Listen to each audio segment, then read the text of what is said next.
সুদের কোনো দেখতে পাই না। 30,000 কোটি টাকার একটা চেক পাইছি আমরা এখানে। ওদের মধ্যে সবাই পাই, হ্যাঁ, 1100 এখন আরো কিছু আছে ওখানে মামলার কাছে চলে গেল, মামলার কাছে ছবিটা দেখ। আউটলুক মারেন। এটা চলছে, এটা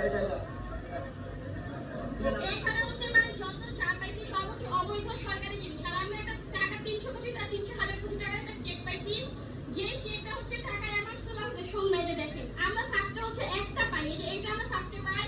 পাওয়ার পরে হচ্ছে আমাদের সন্দেহ হয়, ওনাকে অনেকক্ষণ আটকানো হয়, ওনার নাম্বারে কল দেওয়া হয় যে মালিক ওই মেয়েটা আসছিল, ওনার মেয়ে না কি যেন হয়, ওনার ভাই উনি বলছিল ফার্স্ট টাইম হচ্ছে গিয়ে এই গাড়ির মধ্যে হচ্ছে গিয়ে আপনার জরুরি ওষুধ, হ্যাঁ, তো আমরা এটা চেক করে দেখি, পরে বলতেছি যে বাসাবাড়ি, আমার কারের বাসাবাড়ি চেক করার জিনিসপত্র এগুলা। তারপর উনি চেক করতে দিচ্ছিল না।